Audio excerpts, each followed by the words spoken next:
मूलभूत हक्कांमधील पुढील हक्क. स्वातंत्र्याचा हक्क. अनुच्छेद क्रमांक 19 ते 22. अनुच्छेद क्रमांक 19. भाषण स्वातंत्र्य इत्यादी संबंधीचा विवक्षित हक्कांचे संरक्षण.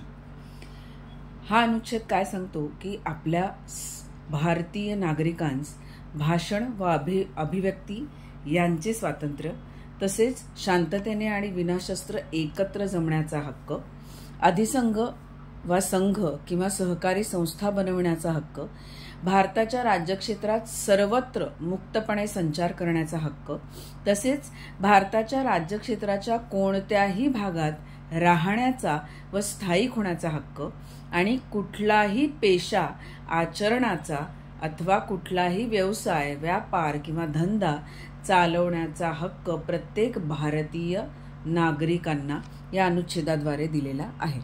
हा अनुच्छेद पुढे काय सांगतो की वरील ज्या गोष्टी आपण बघितल्या त्या कुठल्याही गोष्टींमुळे प्रत्येक उपखंडाने प्रदान केलेले जे हक्क आहेत त्याच्या वापरावर ज्या कायद्याद्वारे भारताची सार्वभौमता आणि एकात्मता, तसेच राज्याची सुरक्षितता, परकीय देशांशी असलेले मैत्रीचे संबंध, सार्वजनिक सुव्यवस्था, सभ्यता, नीतिमत्ता यांच्या हितासाठी किंवा न्यायालयाचा अपमान, अब्रू नुकसानी किंवा अपराधास चिथावणी यांच्या संबंधातील जेथवर वाजवी निर्बंध घातलेले असतील तेथवर अशा कुठल्याही विद्यमान कायद्याच्या प्रवर्तनावर परिणाम होणार नाही अथवा असा कोणताही कायदा करण्यास राज्याला प्रतिबंध होणार नाही.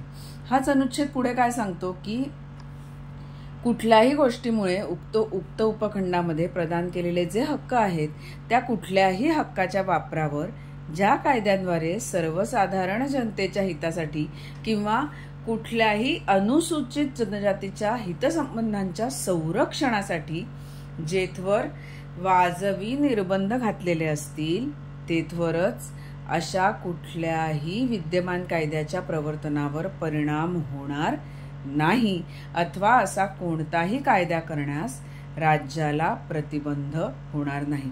तसेच हाच अनुच्छेद पुढे काय सांगतो की कुठलाही पेशा आचरण्याकरता किंवा कुठलाही व्यवसाय, व्यापार, धंदा करण्याकरता, चालवण्याकरता आवश्यक असलेली जी पेशाविषयक किंवा तंत्रविषयक जी अर्हता आहे किंवा नागरिकांना पूर्णपणे किंवा अंशतः वगळून किंवा राज्यांनी किंवा राज्याचे स्वामित्व किंवा नियंत्रण असलेली जी महामंडळं आहेत अशामध्ये कोणताही व्यापार, धंदा, उद्योग किंवा सेवा चालवणं यांच्याशी जेथवर संबद्ध असेल तेथवरच अशा कुठल्याही विद्यमान कायद्याच्या प्रवर्तनावर परिणाम होणार नाही अथवा असा कोणताही कायदा करण्यास प्रतिबंध होणार नाही. हा झाला अनुच्छेद क्रमांक 19. अनुच्छेद क्रमांक 20 काय सांगतो? अपराधांबद्दलच्या दोष सिद्धीबाबत संरक्षण. म्हणजेच काय की प्रत्येक नागरिकाला त्यांनी जे कृत्य केलेलं आहे, अपराध केलेला आहे, त्याच्यावर दोषारोप ठेवलेले गेलेले आहेत, असे कृत्य एखाद्या व्यक्तीने करण्याच्या वेळी त्यावेळेला जो अंमलात आलेला कायदा असेल त्यामुळे आणि त्याच्यामुळे भंग झाल्याखेरीज अशा कुठल्याही अपराधाबद्दल ती व्यक्ती दोषी ठरवली जाणार नाही.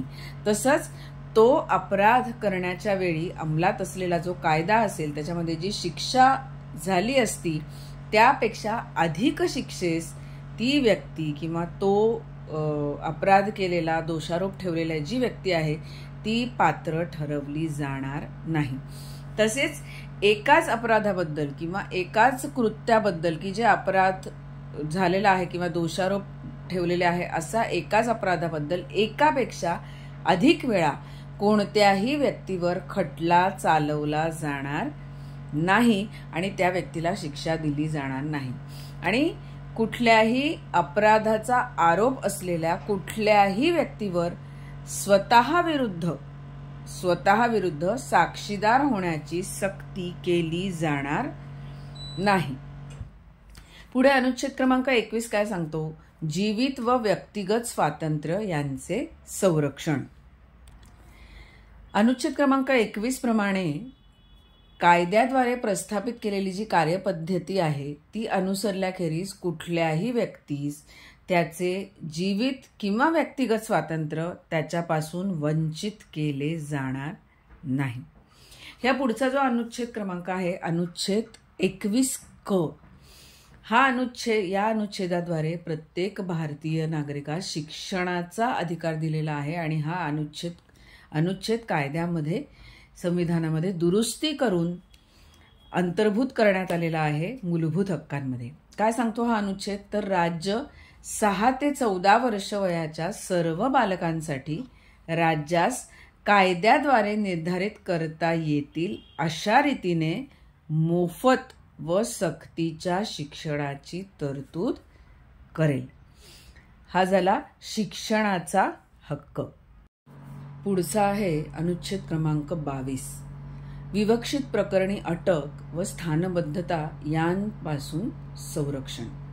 हा अनुच्छेद काय सांगतो? जर अटक झालेली जी व्यक्ती आहे त्या कुठल्याही व्यक्तीस अटकेची कारणं शक्य तितक्या लवकर तिला कळवली गेली पाहिजेत. तसंच हवालातील स्थानबद्ध करण्यात येणार नाही किंवा आपल्या पसंतीच्या विधी व्यवसायीचा विचार घेण्याचा किंवा त्याच्याकरवी बचाव करण्याचा हक्क त्या व्यक्तीला नाकारता येणार नाही. तसंच जी अटक झालेली जी व्यक्ती आहे किंवा हवालातील स्थानबद्ध केलेली जी व्यक्ती आहे अशा प्रत्येक व्यक्तीला अटकेच्या ठिकाणापासून सर्वात जवळच्या दंडाधिकाऱ्याच्या न्यायालयापर्यंतच्या प्रवासास आवश्यक असलेला अवधी वगळून अशा अटकेपासून 24 तासांच्या कालावधीत त्या दंडाधिकाऱ्यांसमोर हजर केलं जाईल आणि अशा कुठल्याही व्यक्तीला दंडाधिकाऱ्याने प्राधिकृत केल्याशिवाय जो वर कालावधी नमूद केलेला आहे त्यानंतर अधिक काळ हवालातील स्थानबद्ध करता येणार नाही. तसंच हा अनुच्छेद काय सांगतो की जी व्यक्ती त्यावेळी शत्रुदेशीय असेल अशा कुठल्याही व्यक्तीला किंवा ज्या व्यक्तीला प्रतिबंधक स्थानबद्धतेची तरतूद करणाऱ्या कुठल्याही कायद्याखाली अटक केलेली असेल किंवा स्थानबद्ध केलं असेल अशा कुठल्याही व्यक्तीला वर आता मी जे सांगितलं नमूद केलेली जे कलम आहे, नमूद केलेली जी तरतूद आहे ती गोष्ट लागू होणार नाही. तसंच पुढे हा अनुच्छेद काय सांगतो की प्रतिबंधक स्थानबद्धता जी आहे त्यासाठी तरतूद करणारा कुठलाही कायदा ज्या व्यक्ती उच्च न्यायालयाच्या न्यायाधीश आहेत किंवा न्यायाधीश झालेल्या असतील किंवा त्यांची नियुक्ती होण्यास त्या पात्र असतील अशा व्यक्तींनी मिळून बनलेलं जे सल्लागार मंडळ आहे त्यांनी 3 महिन्याचा कालावधी संपण्यापूर्वी जी स्थानबद्धता आहे त्याला पुरेसं कारण आहे का, काय कारण आहे असा अहवाल जर दिला नसेल पण संसदेने कुठलाही जो कायदा केलेला आहे त्या कायद्याद्वारे विहित केलेली जी कमाल कालावधीची मर्यादा आहे त्याच्या पलीकडे कुठल्याही व्यक्तीला स्थानबद्ध केलं जाणार नाही किंवा संसदेने केलेले जे कायदे आहेत त्याच्या तरतुदीनुसार स्थानबद्ध जर केलं नसेल तर त्याच्यासाठी सुद्धा कालावधी नमूद केला आहे. काय कालावधी आहे तर 3 महिन्यांपेक्षा अधिक कालावधीसाठी एखाद्या व्यक्तीला स्थानबद्ध केले जाण्यास प्राधिकृत केले जाणार नाही किंवा प्राधिकृत करणार नाही. हा अनुच्छेद पुढे असं सांगतो की जेव्हा प्रतिबंधक स्थानबद्धतेची तरतूद करणाऱ्या कुठल्याही कायद्याद्वारे जर आदेश दिलेला असेल तर कुठल्याही व्यक्तीला स्थानबद्ध करण्यात आलं असेल तर तेव्हा आदेश देणारा जो प्राधिकारी आहे आणि ज्या कारणांवरून तो आदेश दिला गेलेला आहे ती कारणं शक्य तितक्या लवकर अशा व्यक्तीला कळवली गेली पाहिजेत आणि त्या आदेशाविरुद्ध जर काही अभिवेदन द्यायचं असेल तर त्या व्यक्तीला तशी संधी दिली गेली पाहिजे. पुढे हा अनुच्छेद सांगतो की कुठलाही आदेश देणारा जो प्राधिकारी आहे जी तथ्य प्रगट करणं सार्वजनिक हिताच्या विरोधी वाटत असेल अशी तथ्य प्रगट करण्यास त्या अधिकाऱ्याला भाग पाडता येणार नाही. आणि शिवाय संसदेने ज्या तरतुदी सल्लागार मंडळांचं मत न घेता प्रतिबंधक स्थानबद्धतेची तरतूद करणारा कुठलाही कायद्यांद्वारे जर 3 महिन्यापेक्षा अधिक कालावधीसाठी ज्या परिस्थितीत आणि ज्या प्रकरणांच्या वर्गांमध्ये एखाद्या व्यक्तीस जर स्थानबद्ध करता येईल तर अशा वेळेला ती परिस्थिती व प्रकरणाचा वर्ग जो आहे अशा वेळेस प्रतिबंधक स्थानपद्धतीची तरतूद करणाऱ्या कुठल्याही कायद्यान्वये कुठल्याही एका किंवा अनेक वर्गातील जी प्रकरणं असतील अशा वेळेस कुठल्याही व्यक्तीस जितका काळ स्थानबद्ध करता येईल त्याचा कमाल कालावधी आणि चौकशी, त्या खालची जी चौकशी आहे त्या चौकशीत सल्लागार मंडळाने जी कार्यपद्धती करायची आहे, अनुसरायची आहे ती कायद्याद्वारेच विहित केली जाईल. हा झाला अनुच्छेद क्रमांक 22. हा झाला स्वातंत्र्याचा हक्क. आता भेटूया मूलभूत हक्कांपैकी पुढच्या हक्कांमध्ये, पुढच्या व्हिडिओमध्ये शोषणाविरुद्धचे हक्क.